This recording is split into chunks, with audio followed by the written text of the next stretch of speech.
6 గంటల పాటు జగన్మోహన్ రెడ్డి గారిని తిట్టకుండా అసలు నేను అడుగుతున్నాను, మొత్తం ప్రభుత్వ అంశాలన్నీ కూడా ప్రజలకి చెప్పేటువంటి ఒక మంత్రి ఉన్నాడు. ఒక విలేకరు అమాయకంగా అడిగాడు నిన్న మొన్న, సార్ ఇదేంటి సార్ అసెంబ్లీ పెడితే అవ్వదు కదా సార్, కౌన్సిల్ కూడా తీర్మానం అవ్వాలి కదా సార్ అని. అబ్బాయి ఏం అక్కర్లా, నాకు తెలుసు అంతా. ఏంటి మీకు తెలిసింది? ఇది డ్రామా కాబట్టి కౌన్సిల్కి అక్కర్లా. నిజంగానే ఇది చట్ట పద్ధతి కల్పించడానికి చట్టసభలు తీర్మానం కావాలంటే కనుక అసెంబ్లీ అయితే అవుతుందా? అవ్వదు కదా. అక్కర్లేదన్నారు. అక్కర్లేదంటే ఏంటి? ఒక్క అసెంబ్లీ తీర్మానం చేస్తే వెళ్తే అయిపోతుందంటే దాని అర్థం ఏంటి? ఇది డ్రామా కంపెనీ అని కదా.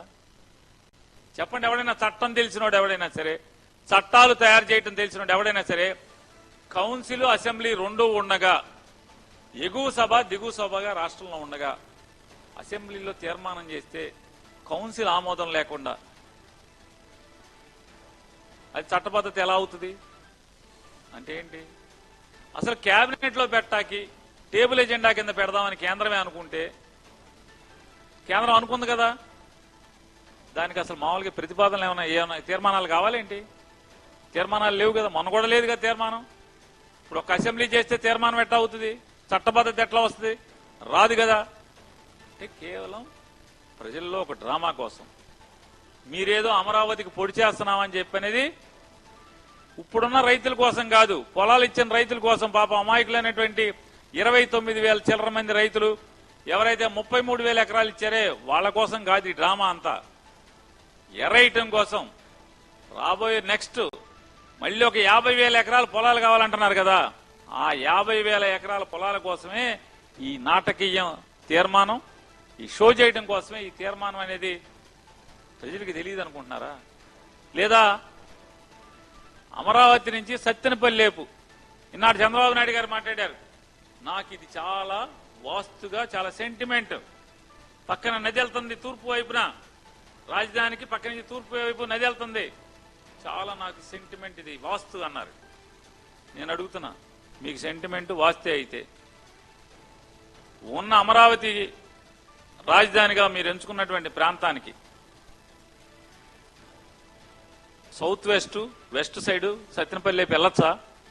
పెరగచ్చా? వాస్తు ప్రకారం సత్తెనపల్లి వైపు మీరు పెట్టేటువంటి సెకండ్ ఫేజ్ భూమి పెరగచ్చా అని అడుగుతున్నాను. వాస్తు మీరు అక్కడ అసెంబ్లీలో మాట్లాడారు చంద్రబాబు నాయుడు గారు వాస్తు అని. వాస్తు ప్రకారం సెకండ్ ఫేజ్ వెళ్ళొచ్చా అని అడుగుతున్నాను. అటుపక్క సత్తెనపల్లి వైపు వెళ్ళొచ్చా? సౌత్ వెస్టా ఏమవుతుంది? అది పెరగచ్చా? ఎలా పెరుగుతావు? పెరగడానికి అవకాశం లేదు కదా. వెళ్తే అరిష్టం కదా, ఇది అదృష్టం అని చెప్పావు కదా. ఏది నది కృష్ణా నదికి పైనుంచి తూర్పు వైపు పారటం అనేది అదృష్టం వాస్తు అన్నావు కదా, మరి వెనక్కి వెళ్తాం ఏమవుతుంది? అరిష్టం కాదా? మొన్న ఎవరో చెప్తున్నారు చంద్రబాబు నాయుడు గారి మధ్యలో అమరావతి ఇక్కడ పెట్టాలి, అమరావతి ఇక్కడ పెట్టాలనుకున్నాడు, ఓటుకు నోటు కేసు వచ్చిందని చెప్పి చెప్తాడు. భారతదేశంలో ఎక్కడ ఈనాడు అసెంబ్లీలో చెప్తున్నారు, భారతదేశంలో ఎక్కడా కూడా బస్సులో నిద్రపోయిన ముఖ్యమంత్రి ఎవడూ లేడని. ఎందుకు నిద్రపోయారు చంద్రబాబు నాయుడు గారు బస్సులో? మీరు ఎందుకు నిద్రపోయారు? దొంగతనంగా అక్కడ దొరికారు కాబట్టి పరిగెత్తుకొచ్చి ఇక్కడ బస్సులో పడుకున్నారు, జైల్లోకి వెళ్తానేమో అని. ఆయన ఎవరో ఏదో నాయుడు, ఇంకో నాయుడు గారు పంచాయతీ చేశాడు, రావు గారికి నాయుడు గారికి. పంచాయతీ తీర్మానం ఏంటి? మూటాముళ్ళు చదివి కట్టుబట్టలతో వెళ్ళిపోవాలన్నారు, వచ్చేశారు. మీరు వచ్చి బస్సులో ఉన్నారు. బస్సులో ఉండాల్సిన కర్మే ఉంది, డ్రామా కాకపోతే దేనికి బస్సు ఎందుకు? లింగంనేని రమేష్ బిల్డింగ్ అప్పుడు ఉందిగా, బస్సులో ఎందుకు ఉండాలి? లేదా హోటల్స్ ఉన్నాయి కదా, బోల్డెన్ నీళ్లు. మీరు వస్తే ఉంటాకి ఎంతమంది ఎవరు మీరు? కానీ ఏం కాదు, మీరేదో ప్రజలకి కష్టపడిపోతున్నారు, బస్సులో పడుకుంటున్నారు. ఎందుకు పడుకుంటారు బస్సులో? ఆ మాత్రం అర్థం కాదా? మీరు చెప్తారు వాళ్ళ అసెంబ్లీలో బస్సులో పడుకున్న ముఖ్యమంత్రి ఎవడూ లేడని. ఎందుకని? ఎవరు ఉండరు. ఎవరు ఉండరు, ఎట్టి పరిస్థితుల్లో ఉండరు. ఎందుకంటే అందరూ రియాలిటీగా ఉంటారు, ప్రాక్టికల్గా ఉంటారు. మనకలాగా షో పీటింగ్ ఉండదు కదా. ఒక ఆయన చెప్తాడు, ఇవాళ అసెంబ్లీలో మాట్లాడిన వాళ్ళు అంటారు ఏమనంటే, స్పీకర్ గారు అయ్యన్న పాత్రుడు గారు చాలా ఉంటుంది అనుకుంటా, 70-80 వయసు ఉంటుంది ఆయనకి. కనీసం ఈ రోజైనా 11 మంది సభకు వస్తారని ఆశించాను. ఈ తీర్మానాన్ని బలపరిచి తన తప్పులకు పశ్చాత్తాపడతారని అనుకున్నాను.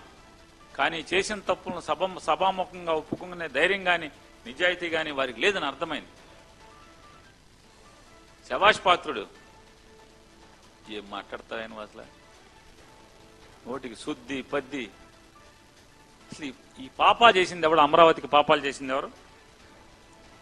ఇంకొక ఆయన చెప్తాడు, పవన్ కళ్యాణ్ గారు ఏమంటారు, ఇంకా 15 ఏళ్ళు మేమే అంటాడు. ఎప్పుడు చంద్రబాబు నాయుడు గారి నాయకత్వంలో ఇంకా 15 ఏళ్ళు ఉంటాం, ఇంకా మమ్మల్ని ఎవడో విడదీయలేడు. మామూలుగా మీరు మీ బాండింగ్ ని ఎవడన్నా తీద్దామని ఎవడన్నా ప్రయత్నం చేస్తున్నారేంటి? ఒక మోడీ గారి వల్ల అవుద్ది మిమ్మల్ని తీయటం. జగన్ని తొక్కేశామంటాడు చంద్రబాబు నాయుడు గారు. భూస్థాపితం చేస్తాం అంటాడు నారా చంద్రబాబు నాయుడు గారు. మరి వాళ్ళ బిల్లు ఎందుకు అడావిడిగా బిల్లు ఎందుకు? మళ్ళీ ఏం చెప్తారు, ఇంకెవడొచ్చినా సరే ఇది అమరావతిని మార్చకుండా ఉండటం కోసం. అంటే లోపల పక్కేమో రేపు జగన్ వస్తాడని భయం, జగన్ వస్తే మారుస్తాడని కలరింగ్. కానీ మేము వదిలేసాం కదా, మేము చేద్దాం అనుకున్నాం. ఎందుకు చేద్దాం అనుకున్నాం? మీరు అమరావతిని ఇక్కడికి పెట్టి 33,000 ఎకరాల రైతుల పొలాలు తీసుకుని మిగతా మరొక 10,000 ఎకరాల ప్రభుత్వ మరియు దేవాదాయ భూములు, దేవుడు భూములు మొత్తం కలిసి 53,000 ఎకరాల భూములు, ప్రభుత్వం గాని దేవుడి గాని రైతులు గాని కలిసి 53,000 ఎకరాల పొలాలు మీరు తీసుకున్నారు. తీసుకుని ఇక్కడ అమరావతి ఏమన్నారు, సింగపూర్ ని తలదన్నే నగరాన్ని నిర్మిస్తాం, వరల్డ్ క్లాస్ క్యాపిటల్ నిర్మాణం చేస్తాం, ఇక్కడ ఒలింపిక్స్ ఇక్కడ కండక్ట్ చేస్తాం, బుల్లెట్ ట్రైన్ తెస్తాం అమరావతికి, ప్రపంచ స్థాయి రైల్వే స్టేషన్ నిర్మాణం చేస్తాం. ఏం చెప్పారు? మరి ఏమైంది? 2015లో బిగించేశారు కదా. అంటే ఇన్ని చెప్పి ఏమన్నా అంగుళం కదిలిందా అంటే అంగుళం కదల్లా. మీ మీద మీకే నమ్మకం లేదు, పవన్ కళ్యాణ్ గారికి చంద్రబాబు నాయుడు గారికి. ఎవడో మార్చకుండా అమరావతిని చట్ట సవరణ చేస్తామంటారు.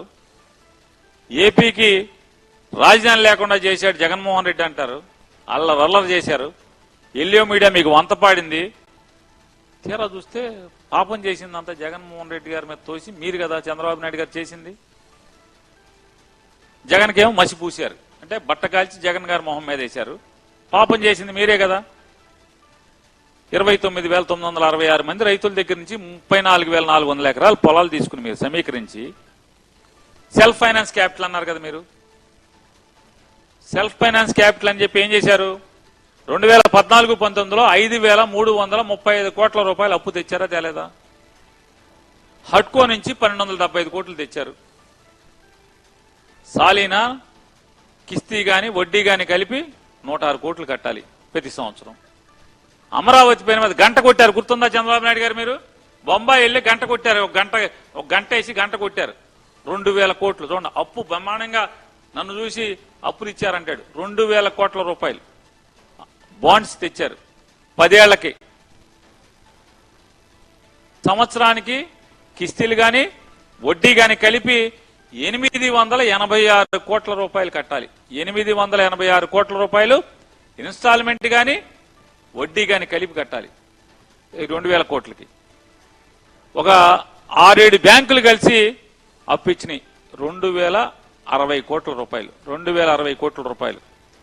ఇది వడ్డీ గాని ఏదన్నా గాని 124 కోట్లు కట్టాలి సంవత్సరం 14 ఏళ్ల పాటు.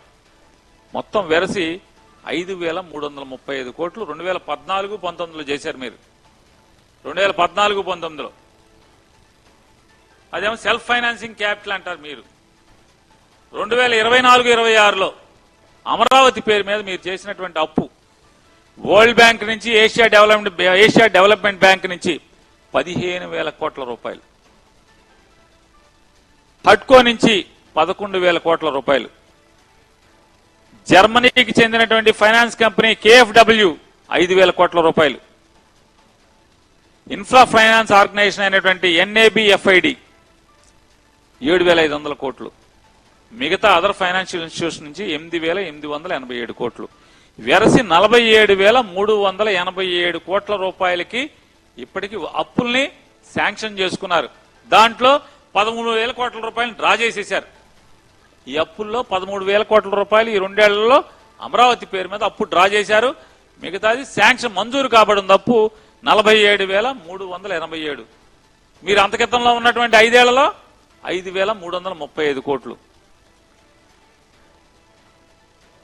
ఈ 13,000 కోట్లు మీరు ఈ 2 ఏళ్లలో 20 నెలల్లో 13,000 కోట్లు డ్రా చేసి ఏం చేశారు అంటే 5,500 కోట్లు మొబిలైజేషన్ అడ్వాన్స్ ఇచ్చారు.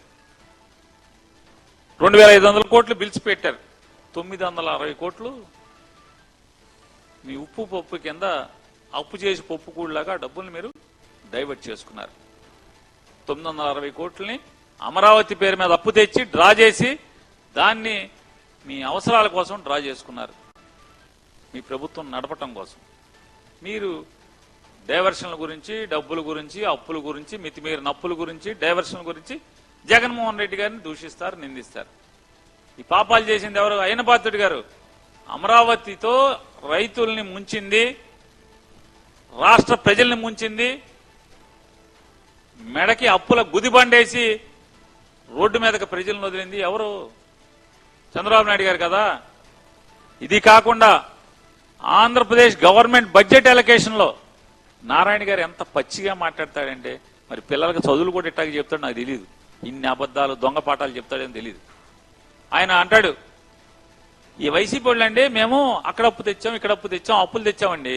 వైసీపీ వాళ్ళు అండి 6,000 కోట్లు మేమేదో సెల్ఫ్ ఫైనాన్స్ అన్నారుగా, బడ్జెట్ లోంచి ఎందుకు ఇచ్చారు అన్నాడు. మేము ఆ అప్పుని గవర్నమెంట్కి వస్తుంది, గవర్నమెంట్ లోంచి వాళ్ళకి ఇస్తా ఉంటాం. ఎంత సిగ్గు